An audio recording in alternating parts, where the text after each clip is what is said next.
Olá, ouvintes! Sejam muito bem-vindos e muito bem-vindas a mais um episódio do Bioamazônia Azul. Eu me chamo Juliana Simas e hoje vamos bater um papo aí com Ramila Vieira de Assunção.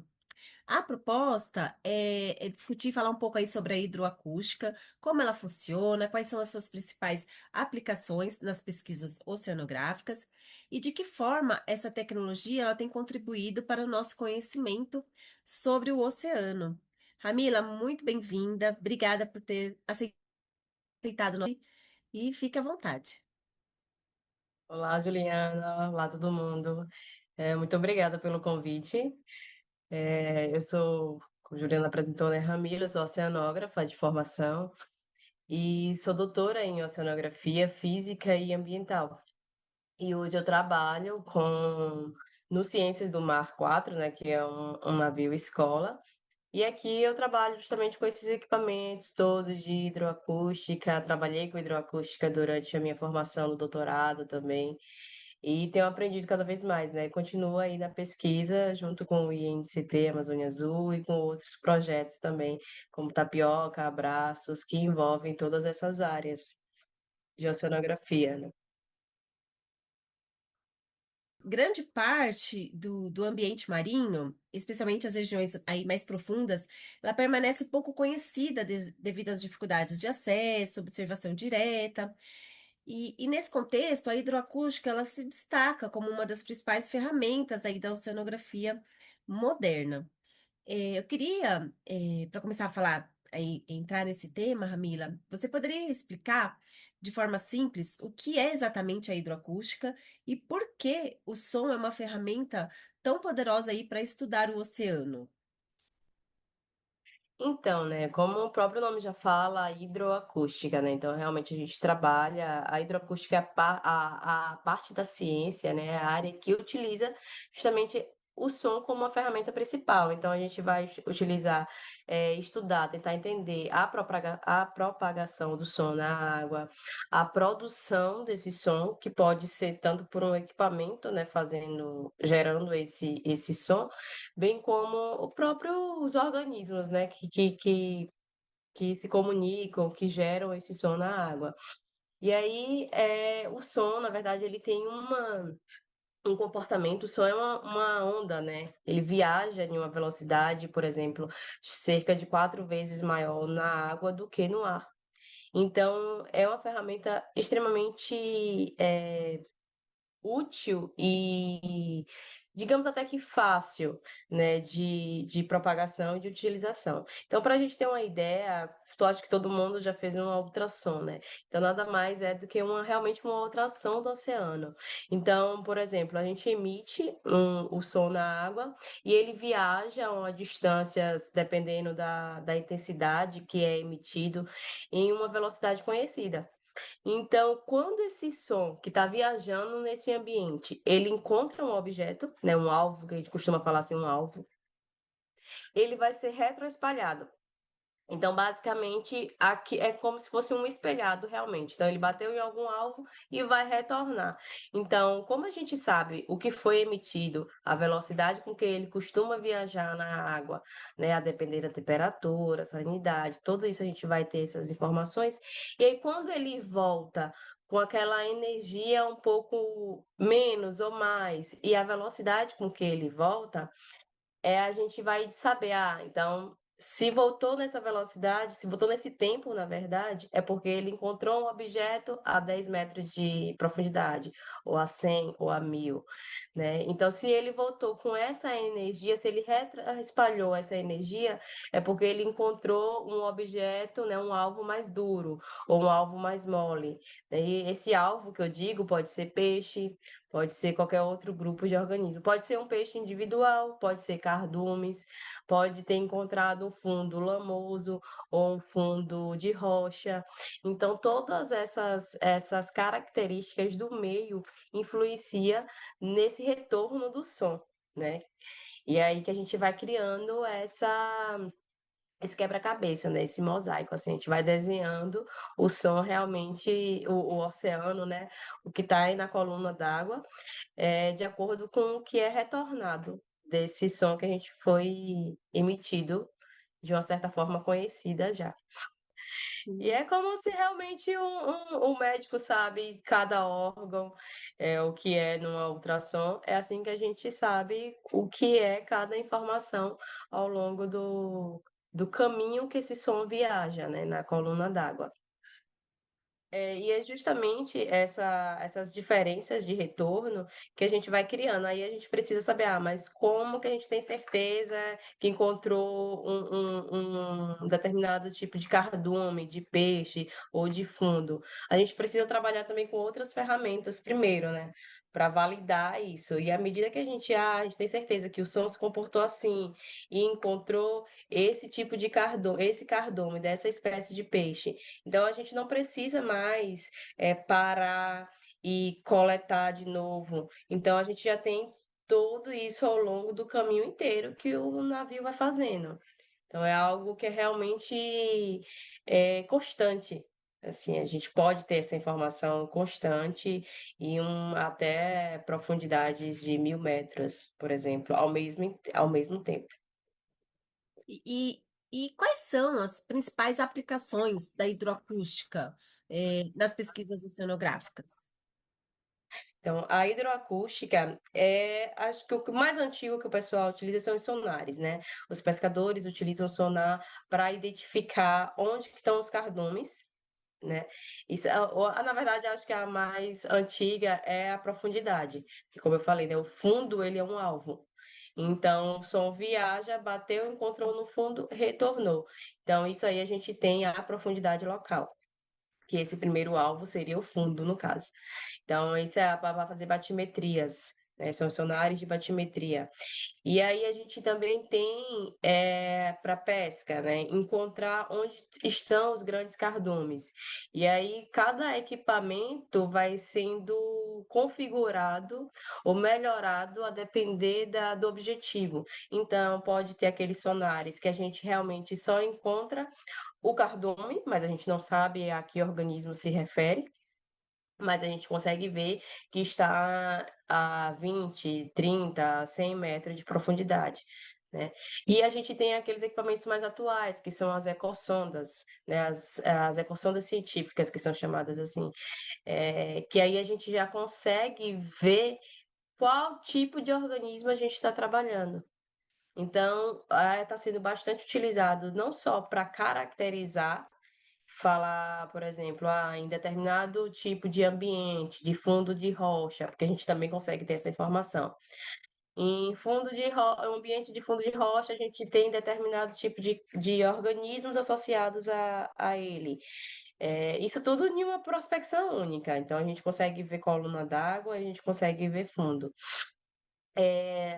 Para a ciência, né, a gente tem toda essa caracterização, e para a economia também, por exemplo, países como o Peru, por exemplo, que vive da pesca, né, industrial em uma intensidade bastante forte, eles utilizam isso para fazer estoque pesqueiro. Então, a gente consegue saber onde estão os organismos, quais são os tipos de peixes que tem naquele local, né? E aí a gente vai determinar um estoque pesqueiro. Então, se a gente sabe que nessa área tem essa quantidade de peixe maior do que na outra área, a gente consegue decidir onde que a gente vai pescar e vai fazendo toda essa conservação. Então, esse planejamento, né? De recursos e de caracterização. Então, basicamente, a gente tem essa parte para a caracterização do ambiente, em termos de até de zooplâncton, que são aqueles organismos mais da cadeia, a base, né? Fitoplâncton, zooplâncton, e aí vai subindo para os organismos maiores. Então, a gente consegue ter toda essa caracterização e até a aplicação disso, que seria na parte econômica, né? De estoque pesqueiro e manejamento de pesca e tudo mais. E a gente consegue ver isso ao longo das estações, né? Então, inverno, verão, todas as estações a gente consegue ver as mudanças na água e como essas mudanças influenciam na distribuição dos organismos também. Tudo isso com acústica.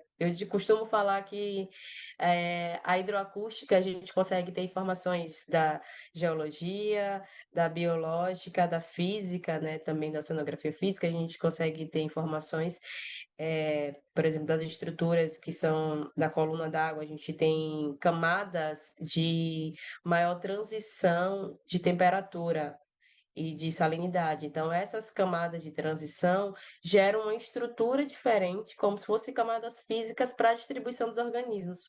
Então, se a gente consegue ver, os organismos estão distribuídos dessa maneira, é porque tem uma barreira física que está fazendo com que eles se organizem dessa maneira.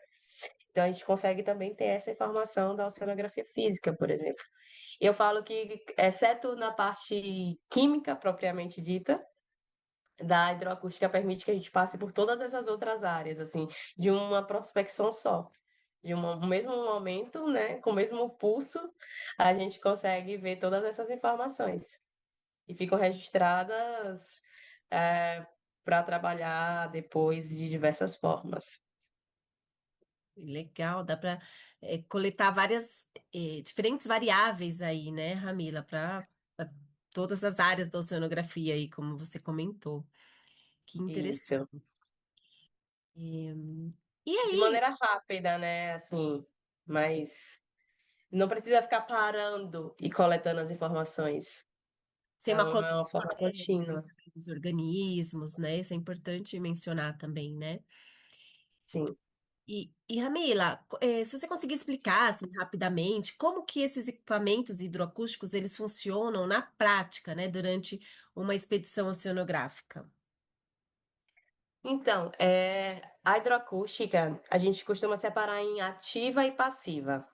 O que seria ativa? A ativa é aquela que a gente tem equipamentos que estão produzindo esse som. Então, acho que foi o que eu mais falei aqui durante nossa conversa, é que a gente tem um equipamento no fundo da embarcação, por exemplo, que emite uma energia conhecida, né, e vai viajar em uma velocidade conhecida e ter um alcance específico. Então a gente sabe todas as propriedades do som que está sendo emitido. Então essa é a acústica ativa. A gente está emitindo e aí o som viaja na água, encontra os alvos e retorna, certo? Então essa é a acústica ativa. A acústica ativa, da mesma forma que a passiva também, ela pode trabalhar de forma contínua. Então, a embarcação está navegando, os equipamentos estão no fundo do navio, né, no fundo da embarcação, e aí está coletando, está emitindo e recebendo constantemente. Então, a gente, em termos de um em um segundo, até, a gente tem essa informação. Então, se a embarcação está parado, está continuando recebendo as informações. Se a embarcação está caminhando, a gente continua recebendo essa informação. Então, a gente vai fazendo um ultrassom realmente de forma contínua. E a acústica passiva seria aquela que a gente tem equipamentos também na embarcação ou na plataforma, né, que a gente está utilizando como base, que está recebendo esse som, que só está realmente escutando. E aí a gente começa a trabalhar com os hidrofones, né? Então, porque a gente sabe que os organismos em si, eles emitem o próprio som para se comunicar, o próprio som, né, entre eles ali. Então, a gente consegue somente deixar que a gente escutando. E aí a gente vai realmente como se fosse uma orquestra, né? A gente consegue parar ali, a gente consegue perceber que a gente tem violão, a gente tem piano, a gente tem outros instrumentos, cada um com sua frequência e vai emitindo aquele som. Então a gente consegue trabalhar também somente escutando esse som do próprio ambiente. E a gente também pode trabalhar isso de forma contínua também, ou a gente para, né? Se for uma plataforma, a gente quer entender como que são os organismos, de uma certa área de Recife de Coral. Então a gente fica ali paradinho com o hidrofone e fica recebendo, né, escutando aquela variação sonora. Ou então a gente pode trabalhar isso também de forma contínua. É importante que em uma embarcação a gente entenda que a gente tem vários equipamentos, né? Pode ter vários equipamentos, com hidroacústica ao mesmo tempo. Um destinado somente à navegação, né? Que aí a gente vai trabalhar com com batimetria, com fundo, que é importante para navegação. A gente tem outros equipamentos para saber a direção e velocidade das correntes, né, que são chamados ADCPs. A gente tem as outras equações científicas, que é para essa parte biológica e mais completa. Então, todos esses equipamentos, eles podem trabalhar ao mesmo tempo. Só que como eles estão emitindo som ao mesmo tempo e retornando, a gente precisa ter uma... A gente precisa entender qual é a frequência desses sons e, às vezes, determinar que um emita um segundo após o outro, para a gente não ter essa sobreposição de retornos, né, de som.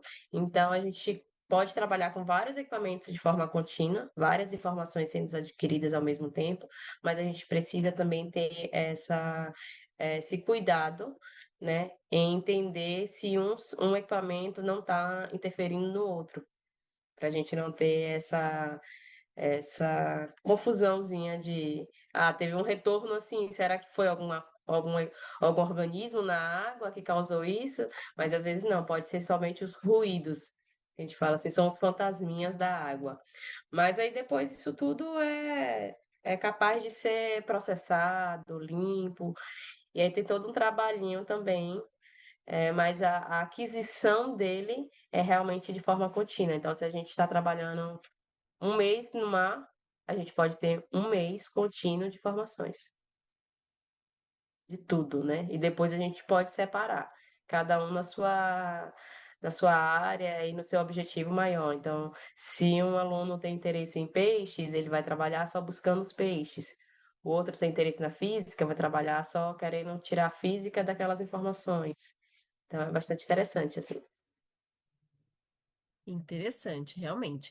E para finalizar, Ramila, gostaria que você comentasse um pouco aí sobre a aplicação, os resultados obtidos por meio da hidroacústica, nos últimos cruzeiros sinóticos realizados aí pelo INCT.